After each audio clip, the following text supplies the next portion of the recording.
Psicologia, arquétipos e heróis. Apresentamos Como a psicologia analítica interpretaria Stranger Things. Capítulo 3. Caramba. Chapter 3. Holly Jolly. 2016. A noite se estende sobre a cidade como uma película espessa, onde o silêncio não é repouso, mas expectativa. Dentro de uma casa comum, fios se espalham pelas paredes, lâmpadas coloridas pendem em sequência irregular, e o ar parece saturado de tensão. Uma mulher caminha lentamente pelo espaço, seus passos cuidadosos, os olhos atentos a qualquer sinal mínimo. Ela acende um cigarro, a chama breve ilumina seu rosto cansado, e a fumaça se desprende, desenhando formas instáveis antes de desaparecer. O ambiente responde com estalos elétricos quase imperceptíveis. Em outros pontos da cidade, crianças se reúnem em quartos fechados, sussurrando palavras que misturam curiosidade, medo e antecipação. Risos surgem e cessam rápido demais.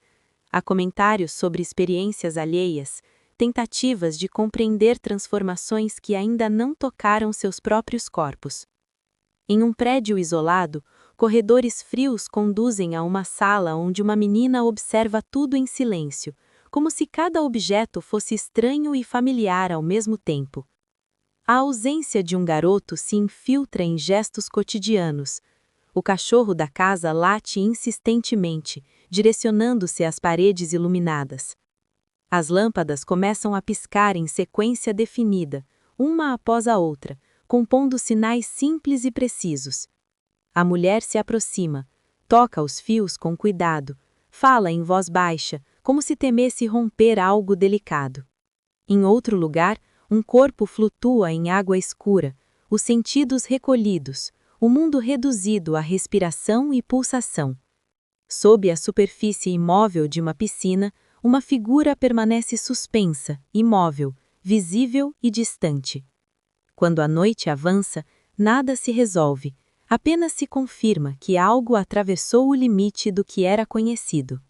Joyce Byers permanece diante da parede coberta por fios e lâmpadas. O espaço é pequeno, fechado, iluminado apenas por pontos coloridos que se acendem e se apagam. Ela segura o cigarro entre os dedos, inspira lentamente e observa. O cachorro se move de um lado a outro, latindo em direção às luzes. Joyce toca uma lâmpada específica e aguarda. As luzes passam a responder com maior precisão. O ambiente parece vibrar. A casa deixa de ser apenas um espaço doméstico e assume outra densidade. Joyce permanece imóvel por alguns instantes, como se escutasse algo que não vem do som.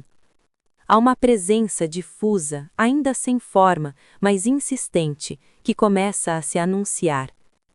O inconsciente coletivo manifesta-se aqui como a camada profunda e compartilhada da psique que encontra meios elementares para se expressar.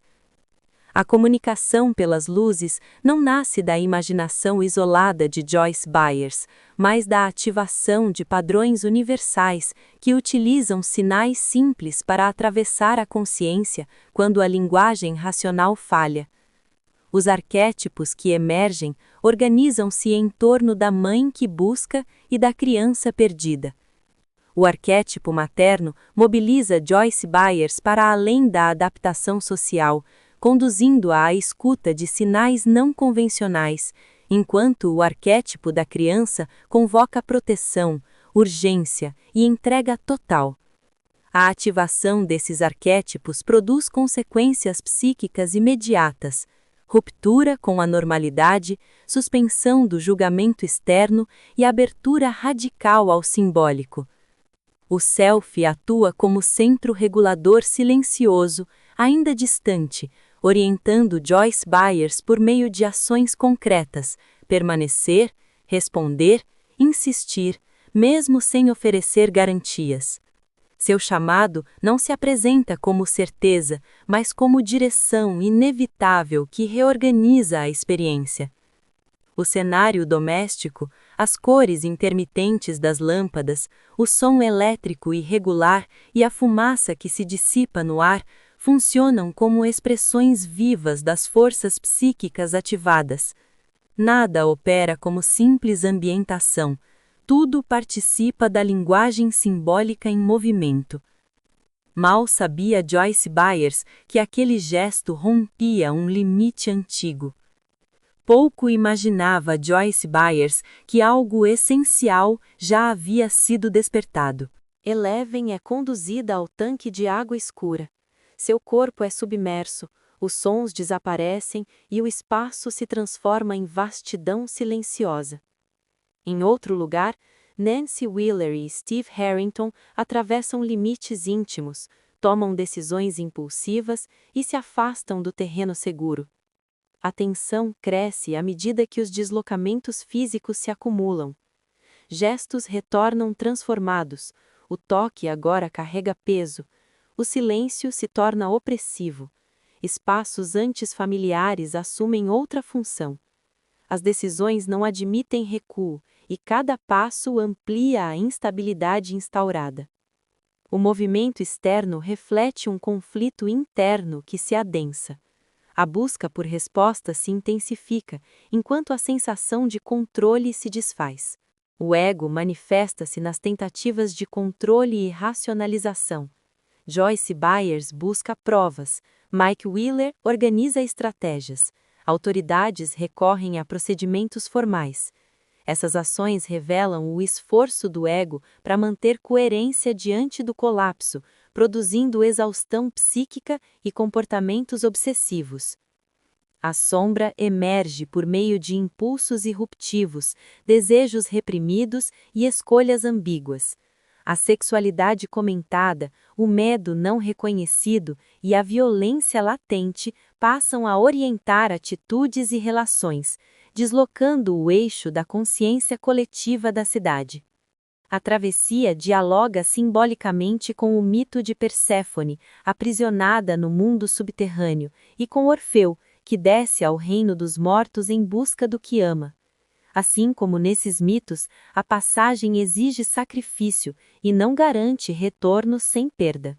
O clima do desfecho se impõe por silêncios densos e gestos contidos.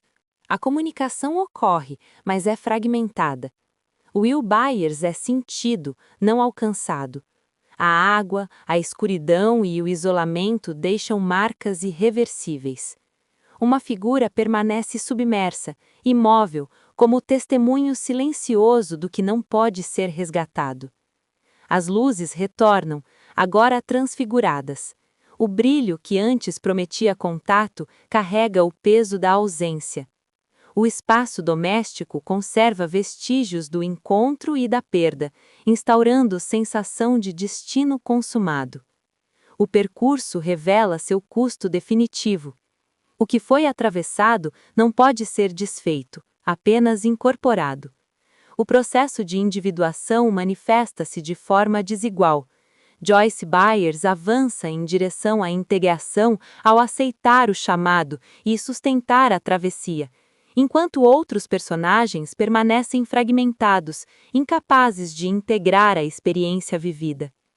Os complexos atuam como núcleos afetivos determinantes, especialmente o complexo materno, em Joyce Byers, e o complexo de abandono, em Eleven, condicionando repetições, decisões finais e destinos irreversíveis. O corpo submerso de Barbara Holland constitui o símbolo vivo do desfecho, aquilo que foi relegado ao fundo da psique coletiva, visível e irrecuperável, cuja presença ultrapassa qualquer explicação racional simples. A alquimia simbólica se completa na fusão entre água, silêncio e escuridão, articulando elementos mágicos da narrativa com o mal-estar distópico do terceiro milênio. O desfecho opera como transformação irreversível da psique individual e como expressão de uma inquietação coletiva que não encontra repouso. Psicologia, arquétipos e heróis. Você ouviu Como a Psicologia Analítica Interpretaria Stranger Things, Capítulo 3. Caramba! Chapter 3. Holly Jolly, 2016.